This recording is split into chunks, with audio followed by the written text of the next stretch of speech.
How much do the graphics of the PS4 and Xbox One matter? Let's find out.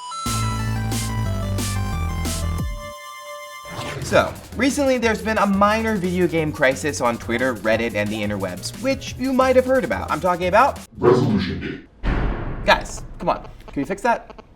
Okay, great, thanks, much better. So Resolution Gate, the cataclysmic revelation that Call of Duty Ghost and some other games run at 1024 pixels on the PS4, but only 720 on the Xbox One. Of course, there was a backlash, and then a backlash to the backlash. Shut the up, all of you! But what this all boils down to is that some people are genuinely concerned that they're not getting the most graphically advanced photorealistic versions of the newest games. And while I don't think anyone should be deceived about a certain platform's graphical capabilities, I do think that Resolution Gate points to a larger, more problematic mindset that's plagued gamers since the days of blast processing and Mode 7 technology. The Sega Genesis has blast processing. What if you don't have blast processing?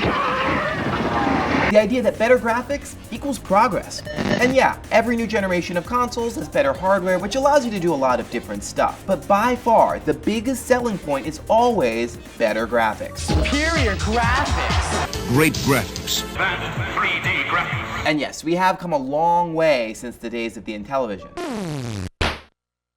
The level of detail seen in Lionhead Studios' Milo, Quantic Dream's Kara clip, and then more recently in Activision's real-time skin demo has been phenomenally realistic. We're now capturing micro-expressions to convey real emotions and creating pupils that dilate in sunlight. News crews are even confusing military shooters for footage of actual war. But after booting up my PlayStation 4 and Xbox One this month, I found myself wondering, how much does this really matter? Or worse, does our obsession with graphics actually harm our relationship with games? I think it does. Now, before we go any further, let's get a couple things straight. People often conflate graphics and aesthetics. Graphics refers to the number of pixels on the screen, while aesthetics refers to what a game designer can do within those technical limitations. Think about it this way. Graphics are the paints that an artist has available, while aesthetics is what separates Picasso from Bob Ross. Okay, now let's put some happy little leaves on there. Graphics versus aesthetics is a big topic, but if you want to learn more, check out this extra credits video we'll link to in the description. The problem is that people get obsessed with graphics as an end in and of themselves. This comes both from game makers and the way they market games at big conferences like E3. Stunning visuals. Every nuance of a player's face, clothing, and equipment is rendered with amazing detail. But also from gamers themselves and the way that we talk about new games and new consoles. That is amazing graphics. Great graphics have surprisingly little to do with one of the most important qualities of amazing games: immersion. Immersion is the pact that game designers make with us, the promise to hold our attention in a meaningful way. Come back here and let me stab you. So when we're playing, we don't have to think about bills or homework or, life. Now, immersion isn't particular to games, and it's been studied a lot. In other mediums like books or movies, academics have called it spatial presence. Researchers Weibel Wismath and R. Groner define spatial presence as when media contents are perceived as real, in the sense that you experience the sensations of being spatially located in a mediated environment. Or in layman's terms, you totally forget that you're wearing an Oculus Rift.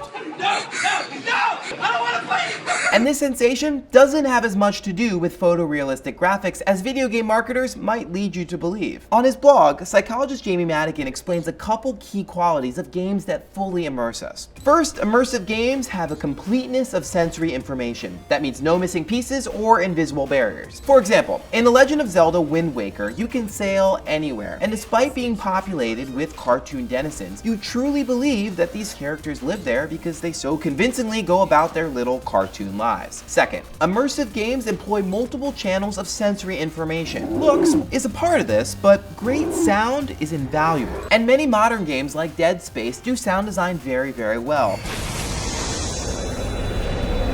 But that's not limited to just high-res games. In Chrono Trigger, Frogs Croak and Robo's Beep always pulled me in. And third, immersive games have a strong and interesting narrative. This one might be obvious, but sweet Jesus, this is a weak spot for modern games. Look, I like playing Call of Duty, but I have no idea what's going on. The numbers, what do they mean? Don't know anything about any numbers. Now these factors are the foundation, but truly immersive games go further because you also need consistency. John Foreman, an experienced designer at ArenaNet, says that consistency is the single most important factor in creating a real sense of place. The style can be anything from photorealistic to impressionist to abstract, as long as there's an internal logic to what the player actually perceives. The traits that create consistency are believable behavior from things like burning bushes in Zelda, an unbroken presentation, so no crappy menus, interactivity with items like everything in Minecraft, and a lack of incongruous visual cues, like poor gameplay or glitches. Notice that none of these things require high fidelity graphics. They're nice, but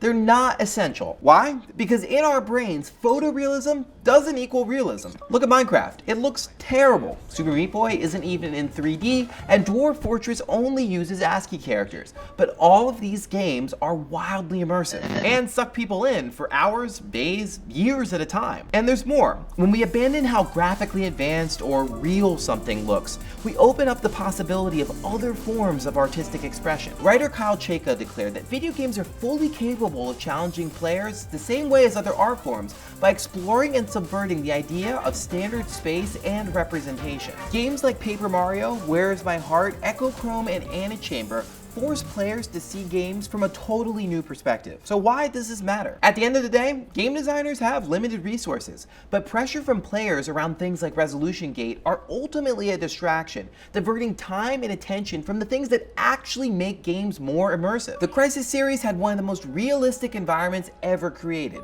and one of the worst plots I've ever seen. Seriously, read the Wikipedia plot summary if you have doubts. And let's not forget, when Wind Waker came out, gamers hated it for being too cartoony and not pushing for more realism. But now it's heralded as one of the best games of all time. These other qualities that make a game immersive aren't always easy to talk about, but they're much more important in determining whether a game's going to be a great experience. Ultimately, photorealism is just another tool because, unfortunately, more pixels doesn't always equal more progress.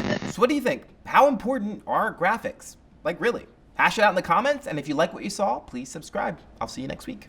Last week we talked about hard games and easy games. Let's see what you had to say. So a lot of you took issue with the fact that I pointed Journey as a game that could have enjoyed more difficulty or challenge. And you point to the fact that death and dying would have been problematic for the vision of the game that the designers of Journey had set out to create. And I agree with you. A game about reincarnation and the circle of life, yes, it would be problematic if you kept dying in the middle.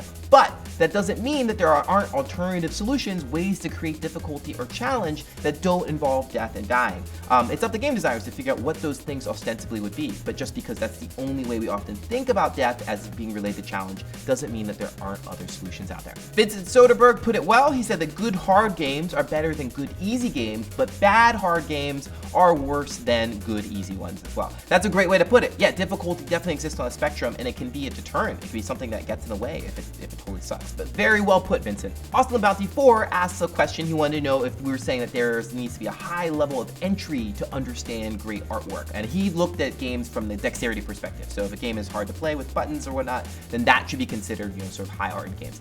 I don't think that that's totally true. I think what we're talking about is that games are a form of literacy, and I think to really understand how games work, how they function, requires a deep knowledge of challenge. The same way that looking at like a Marcel Duchamp painting or Marina Abramovich or any other difficult artist requires a long knowledge of art history. But it's not just about dexterity, the same way it's not about how far you walk to the museum. Summer Bradshaw 1 points to Katamari Damacy and Lego Batman as two of her favorite games, ones that she experienced that sense of fiero, that sense of challenge. I think that's a really good point, and something we didn't necessarily note is that our sense of difficulty, it can be relative. It's not like everyone has the same sense of difficulty. So yeah, if those games, if you found them to be super, super challenging, awesome, and that you'll enjoy the same sort of sense. But yeah, it's different for every single person. I just think challenge as something that we should aspire to or enjoy, that's really important. Terramia1, who's an independent game developer, points out that he often makes games for himself. And I think that's what happens with a lot of creatives, where they create things for them and the people around them. And that's been a problem for games where you end up with games that are sort of difficult for difficult's sake because designers enjoy things like that, but aren't necessarily bringing other people into that world of epic hardness. But as he points out, really great games have an excellent difficulty curve, which means that they coach you and understand the mechanics of the game and then over time challenge you. Super Meat Boy is a great example, and there's a great sequence in Indie Game the Movie where designers talk about mechanics mechanics and how you train people to understand difficulty that way. And Just a Great One makes a great point that sometimes we just want to play video games to relax. So if you've been having a long day at work, the last thing you want to come home and do is get really frustrated and throw your controller at your television. That's an awesome point. And other art forms face the same sort of challenge. Like when I come home, I may not necessarily be in the mood for like a really difficult French film with subtitles. Maybe I just want to watch, I don't know, 2.5 Men or something really easy. So yeah, our mood does sometimes dictate what exactly we want to consume. And as an aside, I've never actually felt the urge to watch 2.5 Men. Sorry. And the award for longest comment goes to David Merritt, who posted a very, very long and thoughtful rebuttal at his blog, Gonzo Planet. We'll link to it in the description. One of the things that he points out is something that others of you pointed out, which is that emotional challenge didn't really sit well with you. It didn't really hold water. You didn't feel like that was a real type of challenge. I guess the question is, when you're playing Heavy Rain and you have to cut off your finger, yeah, it's not physically hard to press the button to cut off your finger, but it's still really, really hard to do that. I think the reality is that that type of challenge is very, very new. We're not used to that. So games like The Walking Dead are doing things with moral implications that we didn't necessarily see in the first early days of gaming. So I'd like to make space for that. I do think it's a legitimate form of challenge. Oh, before we go, we're always interested in new topics. So if you have ideas or games that you want to hear about, send us a note, hit us on Twitter, leave us a comment, smoke signal, whatever. But we hope to hear from you soon.